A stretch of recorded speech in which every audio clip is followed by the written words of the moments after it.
And drink your coffee. Yeah, good morning, good morning, good morning. Yes, absolutely drink your coffee. In fact, I'm jealous that I haven't got a coffee myself to drink, but it's going to take me too long to go and do that.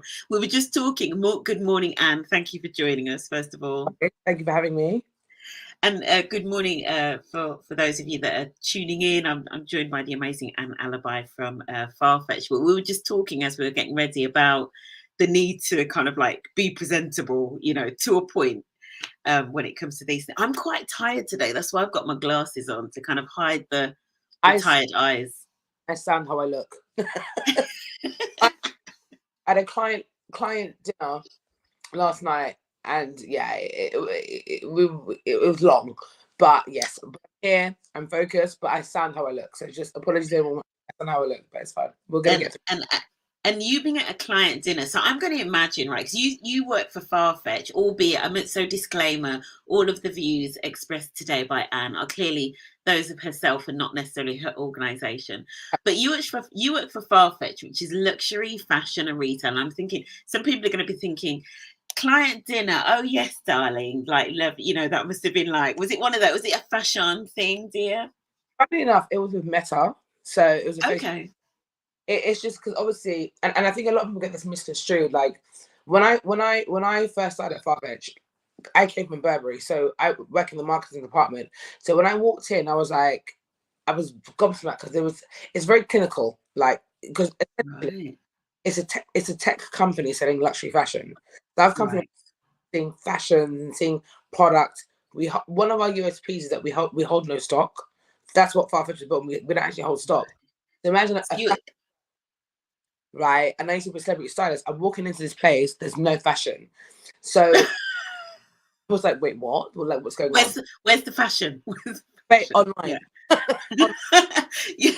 You're almost like, I was going to say, what you were saying about holding no stock, you're almost like glorified drop shippers. I mean, we are the king of what we do, but yes, but to your point, yes. But no, we had it. So working within marketing, I'm used to the model of marketing being under like PR and brand and comms one, right? When I came from Burberry, when I got to Farfetch, it's completely different. You have because it's a tech online company, you've got SEO, you've got display, you've got planning and ops, you've got PR, you've got content. It's a different, it's in this own different like genre. I was so about I'm like so where's the marketing, where's the branding? It's completely different. So we obviously, so when we work with like say Meta or Snapchat and you go on your phone and you see the Farfetch adverts, that's where they come in.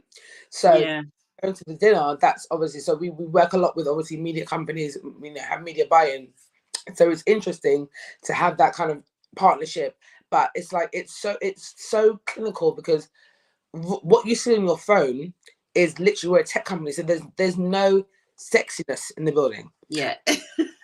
because we work with, because we own Browns is the only place that you'll see like fashion. We have the Brown store, but other than that, it's clinical. There is no fashion thing. That's so interesting. But I'm thinking that you've maybe burst a few little bubbles. There's a few people their heartstrings are gonna, because Farfetch, and for those that don't know Farfetch, if you don't know Farfetch, you need to get to know.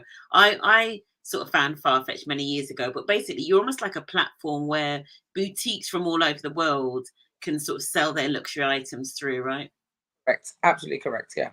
That's where we're different because we work with boutiques and we have the relationship with boutiques and we get like one-off pieces. I mean, there's some pieces that you can get like from Selfridges or wherever or on the store, but most pieces you can't get it in store. We pulled certain pieces that get shipped from Japan, get shipped from Italy, get shipped from Spain, and that's what it is. It is like literally going to a boutique online, and that's what makes from Matches and First Dibs or My Teresa. That's what makes us different. Yeah, amazing. I love that. Yeah, if you don't know Farfetch, get to know it for sure, for sure, for sure. And so today we're going to be talking about, because obviously you are also amongst all of the things that you do. And if we have time, we're going to go into all of the things that you do because I don't know how you fit it all in. But you run one of the employee networks or employee resource groups at Farfetch. What do you call them at Farfetch? Employee networks, employee resource groups? We call it a Farfetch community. Okay. but yeah, so I run the Black Employee Network. Yeah. And how many other networks are there? So you've got Black Employee Network. Are there any other ones? We have 8. So we have one for the LGBTQ called Yeah. FARSAN for the Far East Asian Network. We have the Jewish Network. We have the Disabled Network. We have the Parent Network. Oh God, there's a few. We have women in. Cool. Yeah, we have a few. There's a lot. Yeah. Do you have, because the one thing I'm always asking, even though we're in Women's History Month, nearly come to an end, was my last International Women's Day event yesterday, last panel hosting, really good event. Do you have any men's networks? I can't remember whether I asked you this before when we first spoke. Funnily enough, we actually don't have a men's network. I think because men, for us, men fit into so many different categories. So either you're a parent, you can be Jewish, you can be Black, you can be Asian, Far East Asian, from Southeast Asia. You could be disabled being a man. So and it's funny you say that, because obviously a man and a woman can fit into all of these categories. But funny enough, there isn't the closest thing we can say is probably the LGBTQ. Like the far out. So if you're a man in that context, in that situation, then yes. But next, we don't have a designated men in business. We have a women in business. We don't have a man in business. Yeah. So, but that's a good idea, though. I'll take notes. Cool. Good. So let's talk about, because one of the questions I've got is how you juggle all of the day jobs. Because let's talk about your day job. So you are EA to the VP of Customer quite a acquisition. big area. Yeah, so you've got quite a meaty day job, right? So how do you, kind of fit in the network stuff with your day job? How do you make that happen? And then potentially some of the stuff that you do outside as well. So obviously, being a chair is a voluntary role. So it's something that I've chosen. I mean, I applied to do. It's not, you don't get paid for it. It's not part of your day to day. And for me to have applied for it, that means I had to be very passionate about it to fit it in, because it is essentially another 40% of my role added on, not added on.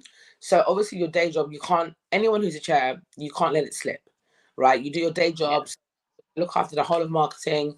I look after my bosses. I have to get that. I mean, that's what I get paid to do, so that can never slip.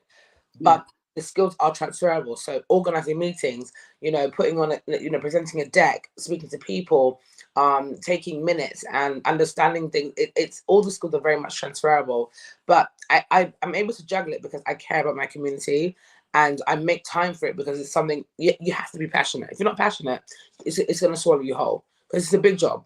It's a very and mentally, emotionally, physically, you take it all on. When you're taking on people's wants and needs, their thought processes, and they're looking to you to take it to the execs, because we have exec sponsors. So there's a lot that you pile on to yourself. But I think with anything that you do as an add-on, if you're passionate about it, it won't seem like an add-on. It's just another part.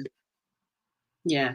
Well, and one of the things you said you talked about skills, actually, like the skills that are transferable. And it's really interesting, literally, as you were talking, and you talked about the sorts of skills that you use in your day job, like organizing things, pulling together meetings, pulling together a deck, etc. And it is interesting when I think about a lot of the employee network leads that I know of, they are often in the space of whether it's that they organize events, or they're project people, or they're so they're good at kind of getting stuff done. Maybe there's something in that. It's funny you said that. The last 3 chairs of the Black Employee Network, I can't speak for other communities within Farfetch, but we've all been PAs. And I have to shout out my former chairs. They were all PAs bar one. So for me, it was easy to see how they could juggle it, because they had my previous predecessors had all been PAs before. One of the newest one was I think she was a content. No, she wasn't a content. She was something to do with content. I think I don't want to get it wrong. And I'm sorry, Chris, if you're watching. I'm sorry if I can't remember your role. But yeah, but still, it's, to your point, project management. So it's about assigning something, seeing it from start to finish, having a lead time, getting it done. Be a person that's very organized in that way. Even if you're not a PA, but you manage things from start to finish. You've got to be having the connector, who's doing what's doing there. And I think as well, when you're a chair, you know, you have someone that has to be in charge of the money. You have someone to be in charge of, you know, we have like a newsletter that goes out, so someone that does comms. You got to have someone that's in charge of this, and there's so many moving parts.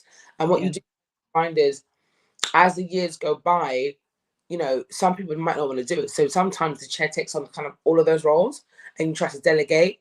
And if you're a good chair, and, you know, you can't find something to do, you just kind of take it on in yourself. But you reach out to your network and say, hey, look, I need help with this, I need help with that. I mean, you can't do it all yourself. It's impossible. But majority, I would say 80% of the work is you or your co-chair. And yeah, and you reach out to your network to like, hey, I need this done, I need that done. Does anyone want to help with this? We've got this event. Does anyone want to do this? So it's a push and pull situation. Yeah. Yeah. So, yeah, you summed it up brilliantly in terms of there is that thing about knowing how to organize yourself and how to organize others and how Yeah. to organize things. So, those skills are really key to kind of like, getting overwhelmed. Because obviously, you talked about the passion, which the passion is definitely needed for you to even like put your hand up. I think there is that thing about you've got to be really passionate about it. But then, yeah, those other skills that actually help you to manage the workload. And tell me, some of the stuff that you do outside of work as well. Especially the board work, which that I find really interesting because I know a lot of people, especially a lot of women, shy away from kind of getting involved in board work, especially while they're in full-time roles, at Sure. the sort of level that you're at. And I just think, in terms of what you've done and again how you've managed that is amazing. So just tell us a little bit about the board work that you do. Sure. I actually became a Ned off the back of being a chair at Ben. I think so. I met Alice, who runs AMT Youth Program, which is a CIC that helps 16 to 18-year-olds from Southeast London, people of color, get into creative companies to do work experience, or let's say work shadowing, because they're quite young. So some might be able to do work, some of them can't. So I would say work shadowing, stroke work experience. Doing board work is obviously about doing governance. It's about trying to, obviously raise grants, because a CRC is essentially it's for a community interest group company, which is more about community. So it's not a charity as such. So we can't say we're going to get donations. We have to get grants. So there's a very big difference, and they're on a smaller scale. So when we are looking for funding, is the maximum we can get is up to like 10K. I think 15K at the most. But I did that through going to certain events as a chair, trying to promote, Farfetch and trying to get people to like work with us. And then I met Alice at an event actually run by Daniel Peters, who's really amazing. He runs the Fashion Minority Report. He's very fantastic. Check him out. And yeah, she's a white woman from, used to live in Peckham, now lives in Kent. And she started the CRC off the back of George Floyd. And to be fair, I think of a lot of I was going to say a lot of ERGs, especially, came off the back of George Floyd. Let's I think for those who have had it for like 10 years, 5 years, a lot of the ERGs that we know now today are quite still young, and I think the kickstarter was George Floyd. And I'm going to segue into that later on, but yeah, I mean, I spoke to her. I love what she stood for, and she was like, "Look, I'm a white woman. I used to live in Peckham. I've been around the Black experience." And she makes she makes luxury jewelry. And she was like, "Off the back of my jewelry, I want to start a CIC." I love what she stood for. I got her to, well, not come in, but we did a Zoom call. She met some of the Black Employee Network, and like, 'cause I wanted to involve my community before partnering with anyone that doesn't look like us, and I wanted to get their buy-in. And they met with her, and some of them were like, "Yeah, okay, we love what she stands for." And then Farfetch decided to partner with AMT as a business. And then off the back of what I did to create a young careers program, because we have at Farfetch, we have an internship, we have an apprenticeship. And I was like, why don't we have an early careers? I was like, I saw the gap, and I was like, listen, we're getting them from 20 plus, and then as an adult, we need to get them when they're young, right? When they're 16. And if I had what I did now, if I knew what I knew now, and I had what I had available to my younger self now, it would have probably changed my trajectory of what I would have studied, or how I would have interviewed, or where I was going to kind of go. And I wanted to be a teacher when I was younger. It didn't happen, but I've always had this affinity of giving back, and I'm always like, when I see a young Black person I'm like, that's my inner child, and I want to be able to nurture and curtail and help to nurture and guide that person's choice of life, or choice of whatever they're going to study or work. So I saw that gap, and I said, look, I said to the people team, look, we need to get them when they're young. Can we kind of start a little program where they can come in for a week or two and do some work experience? And we had 2 cohorts, and it kicked off really, really well. And that's just how that came about. And Alice was like, she had a couple of people on her board.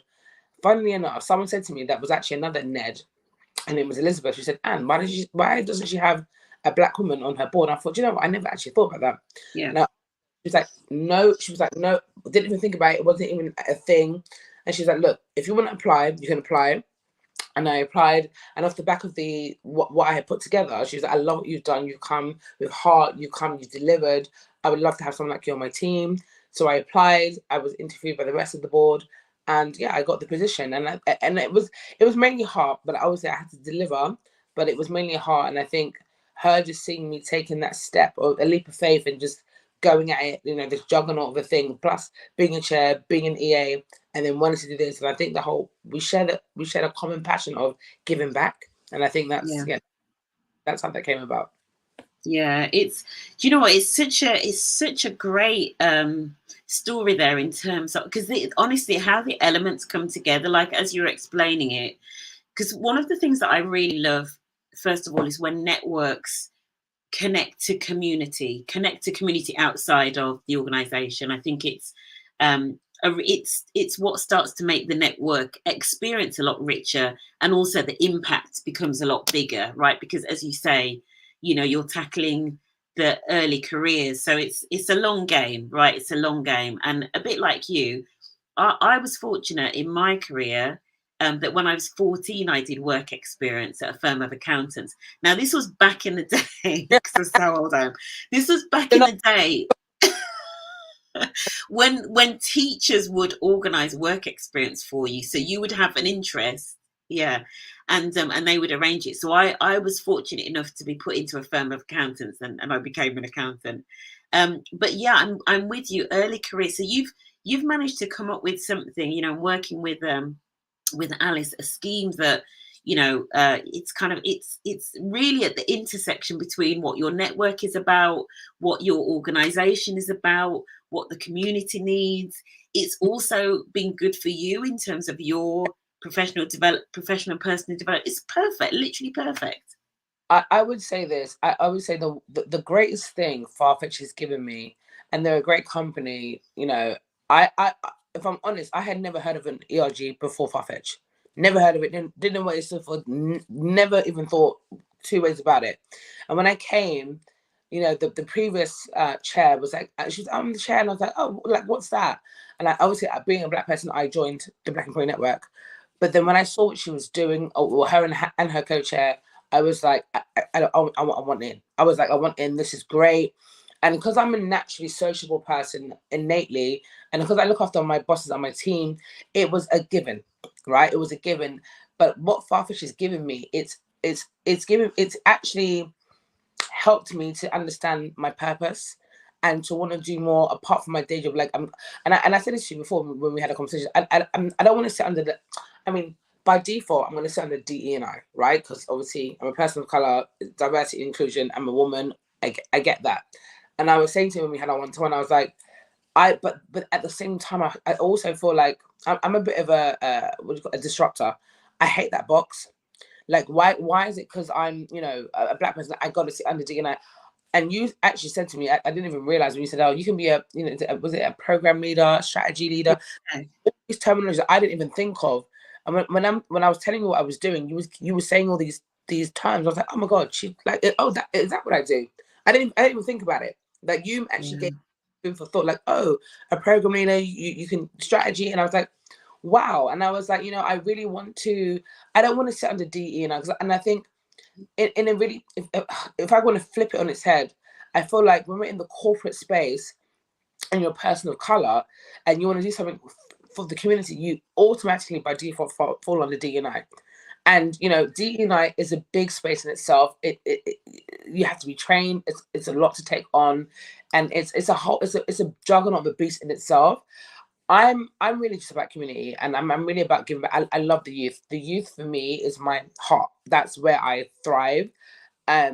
You know, and yeah, I mean, you know, that's the kind of segue that I chose to go down. But would I say I'm a DE&I person? Am I a DE&I leader? Absolutely not. Do I fall under DE&I by default? Absolutely. But no, I'm a person of change, like you said in your description. But I'm for the youth, and you can be black, white, green. I don't care. But obviously, by heart, you know, I fall under that, you know, description because obviously I'm black. But yeah, everybody needs a bit of love. For sure. For sure. We could just end it that everybody needs a bit of love. That's ain't that the truth, right?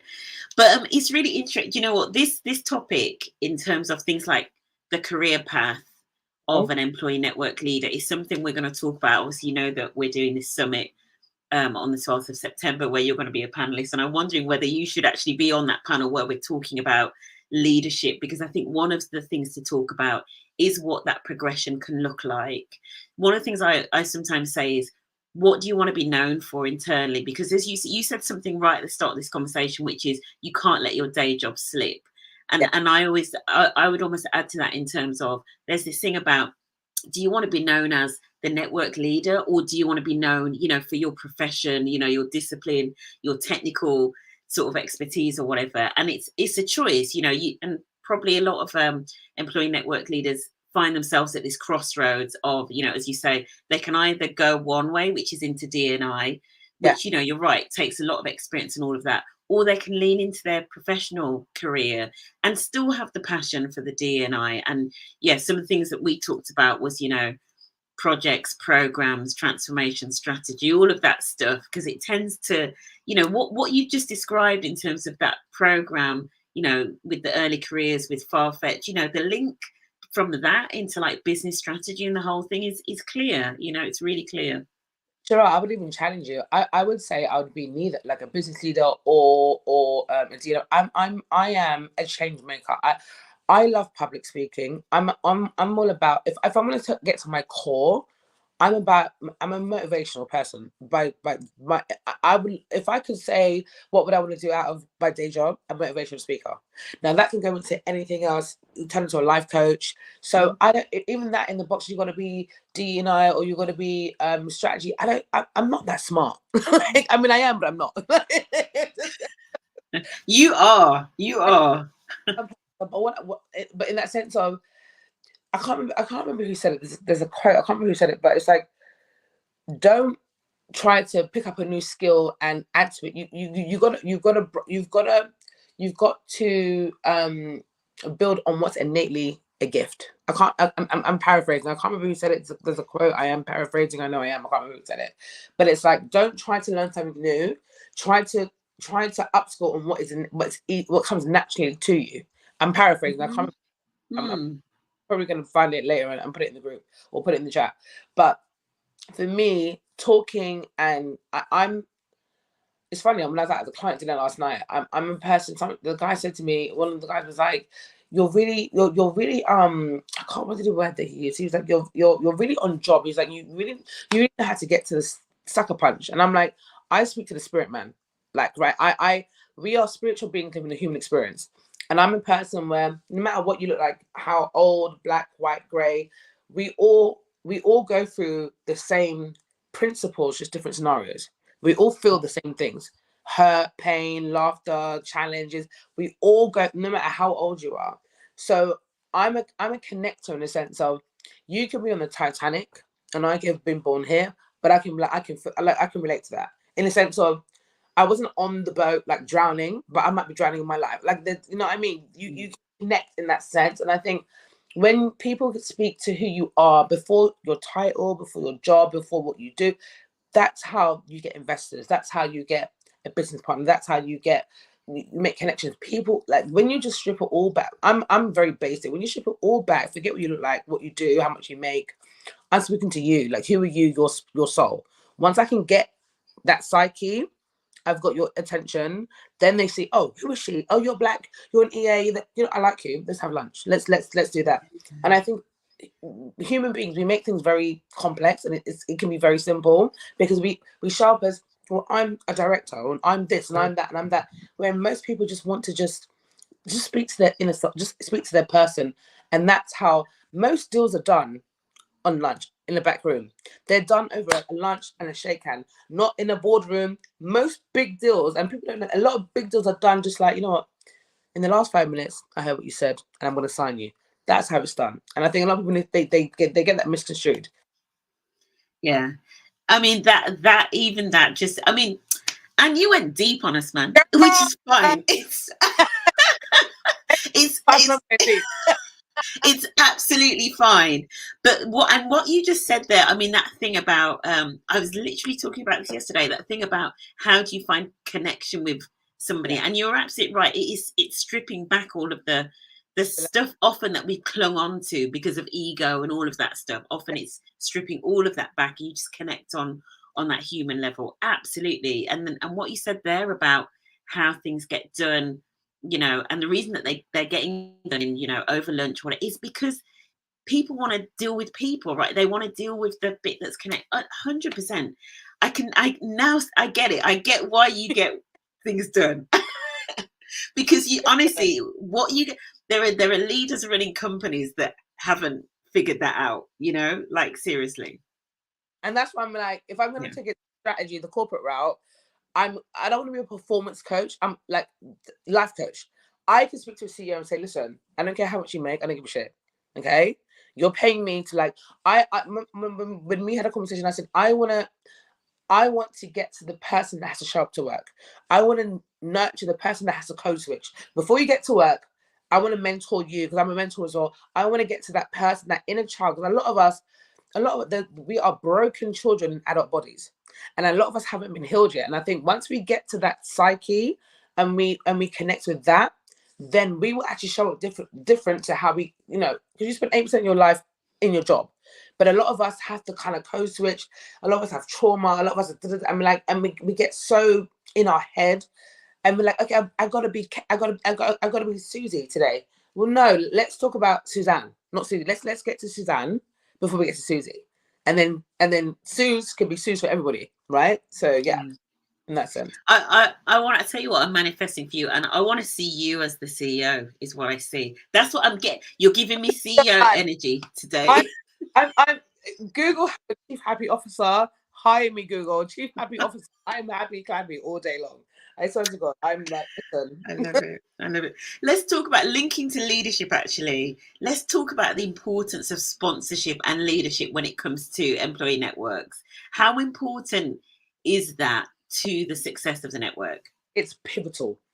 You can't, if you don't have exec sponsorship, you have nothing, because as a chair and co-chairs, so at Farfetch, our CFO and our chief of people was our sponsors.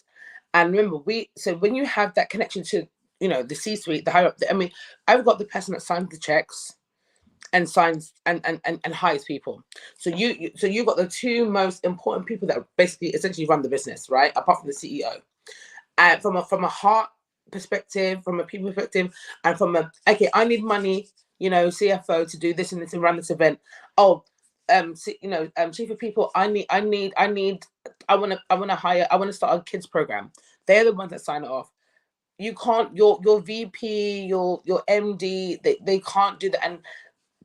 And also it humanizes your community. Once you have that line to the C-suite, that we used to have a meeting with them once a month, right? So we would come to them and tell them all the community problems or the community needs and wants, and they're the direct line. So if they don't believe in your community, there's no point, because I can tell my line manager, and all they'll say is, oh, let me see if I can speak to the C-suite, because they got to sign it off, right? And it was great for us because our CFO was also part of Far Out. He was part of the LGBTQ, so he had that connection of being a minority in that respect. So he really lived it and breathed it. He was really down for us, and we appreciate our CFO so much.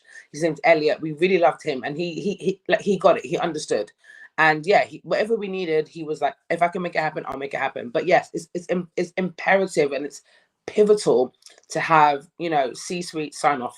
You need exactly. It has to be C-suite. If it's not, the business is basically telling you in your face, we don't care. If you don't have that direct line, they're telling you that we don't really care. So yeah, it's important. Yeah, it is. It really is. It's one of the, I can't talk about it enough. And whenever, if somebody from a network comes to me and that bit isn't there, that's one of the first things that I'm like, we've got to start there. And, it's unfortunate sometimes that the onus is on the employee network leader to make that connection. So obviously when I talk to organizations, I'm telling them, what they've got to do. But yeah, in some organizations, it is that network leader, unfortunately, that's the one that's got to go the extra mile to try to make it happen. You say unfortunate, but I would flip it for me and say fortunate, because for me, being a chair, it actually, when I say like, how did it boost my career? I started Farfetch. I had been with Farfetch 11 months and then I became a chair. I was fresh out the womb, right? Never knew what an ERG was. And I'm a very confident person. So I took it by the bullhorn and it actually plateaued me.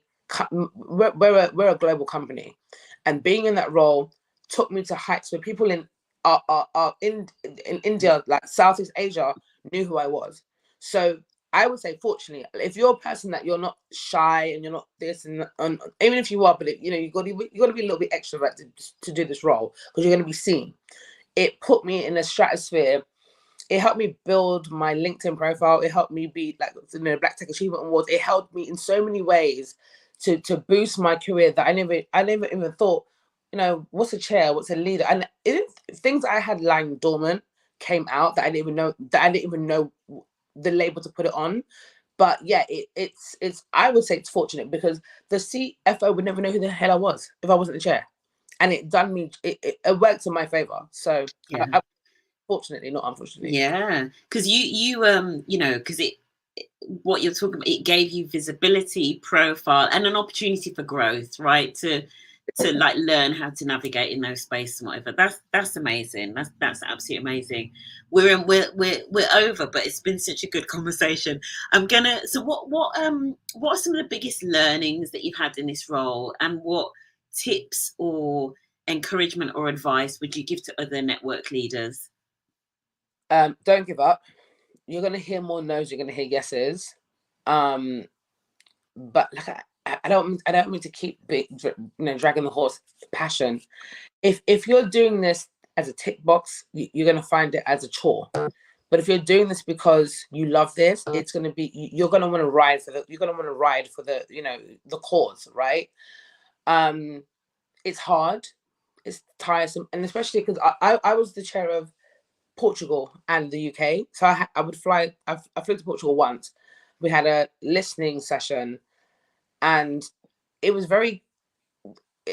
I had a rude awakening. I didn't realize that Black people in Portugal didn't think the same way that people in the US and the UK thought, and that was an eye opener. But it can become emotionally draining.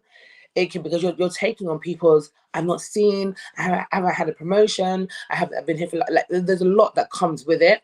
But like I said, if you see how I try to deal with it is I put myself in everybody's shoes. I'm like, I'm the little Black girl from Portugal, I'm the little Black girl from Italy. I try to put a bit of my soul in each person to see their point of perspective, and that drives me. It gave me the energy and this like get up and do what I need to do. And you're gonna have pushback from the C-suite because, and this is the more negative side. I think if I'm going to be brutally honest, most ERGs, especially the Black Employee Network, came off the back of George Floyd, and now as we're seeing, the novelty is kind of wearing off. DE&I, chief people, they're being fired, they're getting let go. And as a Black person, what does it say to us? Like, we're so Black, that's not going to change. You telling us we have no more funding, it's not, they're not saying it's not as important, or we can't fund that, but yet you've just built a new block or a new meeting room that costs 250 grand. Whereas if we just hire a director for 60 grand, that's trained. So it's another slap in the face. It's a reality that unfortunately it was a tick box for most companies, right? But we have to continue. We have to keep pushing the good fight. And this is why I say I don't want to fall into the DE&I, because I think if you get stuck in this DE&I and there's no more DE&I, you're like, what's the point? I'm still Black. I'm still turn up. and that's why I say I'm a disruptor. I'm a leader for change. And you just need to still keep checking in, having those conversations, still finding out what people want, and we just need to pivot. Black people, we make something from nothing. That's what it's in our DNA. And then once it's true. We good time. You know, we got a bucket of chicken. We're like, okay, cool. You know I mean, the chitlin circuit, like a whole pig. We make it work. Like, you know what I mean? that's the only analogy I can give. But we make it what we've got. And I think if we hold on to that, we will be fine. But you've got to love it when it's good and when it's bad and when it's ugly. And that's the advice I can give. And just don't give up. But just keep having those conversations. And you got to be. I would say I am the I'm the Rosa Parks. You got to be that person. Like, I'm not getting off the bus. I refuse to give up my seat. If you don't have that within you, you got to be like, I'm not. That part. I love that. You know, you got to be the Rosa Parks. You have, and you've got to have you've definitely got to have some fight in you, and you've got to have almost like that activist spirit. There's got to be of that in you. There's got to be an element of that, for sure. And it's been so good talking to you. And if for those of you that don't know, we've got an ERG summit in London that we're planning for September, and Annie's going to be one of our amazing speakers, one of our amazing panelists. So, you know, if you want to hear more conversations like this and conversations with the exec sponsors as well, because we'll have some of those in the room, you know, definitely head over to the website and register. But this has been a really good conversation, and I hope for any ERG or employee network leaders out there listening, I hope this is kind of giving you some encouragement to keep going for sure, because you know, as Anne, as you were saying, you know, some of the novelties worn off the back of 2020, but we're still Black. There is still work to do, right? You know, and whichever network you're looking after. So, I hope this has been a little bit of encouragement, give you a bit of a pep talk on a Friday, way to start the weekend. Perky voice. It was amazing. Guys, thank you so much for listening. If you're listening live or on the replay, it's been great to spend Friday morning. And thank you so much. You've been amazing. You're amazing, and thank you for reaching out. And you know, and to anyone listening, you can do this. It's not easy, but if you love it, whether you're an ERG for whatever, you know, employment group, resources group, you can do this. And we got to stay connected, get in contact, ask questions, drop me a DM, drop Cheryl a DM, and we're here to help, and we're here to listen, we're here to advise, and we're here to learn as well. It's a tool. You know what I mean?